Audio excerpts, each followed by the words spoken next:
ఉపాధ్యాయుల ఆలోచనలు అధ్యాపకుల ఆలోచనలని సమావేశాలు పరిచి ఈనాడు విద్యా విధాన అభివృద్ధి కోసం ఉపాధ్యాయులు కూడా కనుక్కోగంగా ముందుకు సాగితేనే ఈనాడు విద్యా విధానం ముందుకు సాగేదానికి అవకాశం. ఎందుకంటే ఆంధ్ర పైన అంటున్నారు ఈ రోజు దేశాన్ని ఏమైనటువంటి నరేంద్ర మోడీ ప్రభుత్వ పాఠశాలను చదివినటువంటి వాడే అన్నిటికంటే అనర్గళంగా మన ఆంధ్ర భాషకు గుర్తింపు తెచ్చినటువంటి రాష్ట్ర ఉపరాష్ట్రపతి వెంకయ్య నాయుడు కూడా సాధారణ పాఠశాలలో ఉన్నటువంటి వ్యక్తి. అన్నిటికంటే మించి ఈనాడు ముఖ్యమంత్రిగా ఉన్నటువంటి చంద్రబాబు నాయుడు గారు కావచ్చు లేదా పవన్ కళ్యాణ్ కావచ్చు వీళ్ళందరూ ప్రభుత్వ పాఠశాలలో చదివినటువంటి వ్యక్తులే. ఈ రోజు ప్రభుత్వ పాఠశాలలో చదివినటువంటి వాళ్ళే ఈ దేశాన్ని పాలిస్తా ఉన్నారు.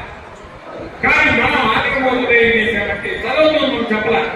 నేను కూడా ఒక 75 వ్యక్తిగా రిటైర్డ్ ఉపాధ్యాయుడిగా మొట్టమొదటి మాతృభాష పైన పట్టు వస్తేనే మనం ఇతర భాషల పైన పట్టు వచ్చేదానికి అవకాశం. కాబట్టి విద్యా విధానంలో కూడా అనేక మార్పులు రావాల్సిన అవసరం ఉంది చెప్పినట్టు కూడా ఈ ప్రభుత్వానికి ఒక సూచనగా చెప్తున్నాం. ఇక సంఘపరంగా ఆలోచన చేస్తే ఈనాడు దయచేసి సంఘ నాయకులు వేరే అనుకోవద్దండి.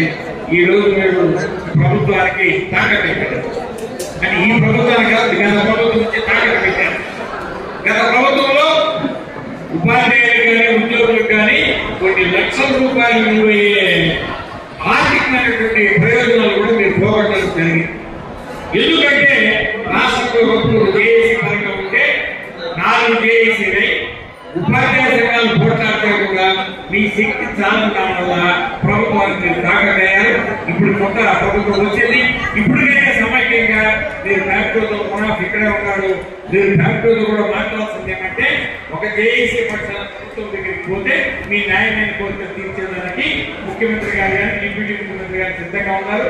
అదేవిధంగా పెన్షన్లు కూడా ఒక ఆలోచన ఏమంటే మా జీవితంలో మేము ఉపాధ్యాయులు ఉన్న సందర్భాల్లో అనేక సౌలభ్యాలు సాధించాం. కానీ మా కంట ముందు మేము సాధించినటువంటి కోరికలన్నీ మీరు పోగొట్టుతాం. మీ ఐక్యమాల్లో పోగొట్టినవన్నీ పోగొట్టుతూ ఉన్నారు. కాబట్టి మీరు ఒకసారి గత పిఆర్సీలో ఉద్యోగ నాయకులకు ఉపాధ్యాయ నాయకులకు చెప్పేది ఏమంటే గత పిఆర్సీ ఇంతవరకు మీకున్న పే స్కేల్స్ మీరు సాధించలేకపోయినారు. అనేక రకాల ఈ రోజు ఒక డెత్రీకి వస్తే మామూలు ఉపాధ్యాయులు ఉండేవారు కాబట్టి ఉద్యోగులు ఎవరు చెప్తున్నా ఒక నెల జీతం ఇచ్చేవాడు.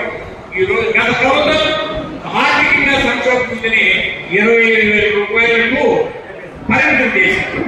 నేను ఇప్పుడు అడుగుతున్నా ఒక రాజకీయ నాయకుడు చనిపోతే 25,000 రూపాయలు మీకు ఇంట్లో గుర్తింపుతాం.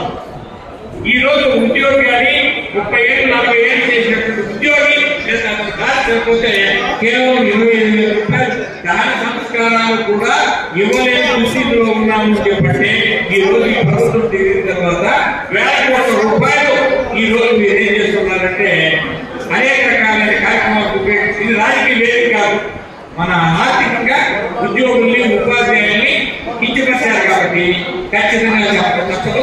కాబట్టి మిమ్మల్ని కోరేది ఏమిటి ఐక్య ఉద్యమాల ద్వారా ఇకనైనా మీరు సమస్యల పరిష్కారం ముందుకు సాగాలి.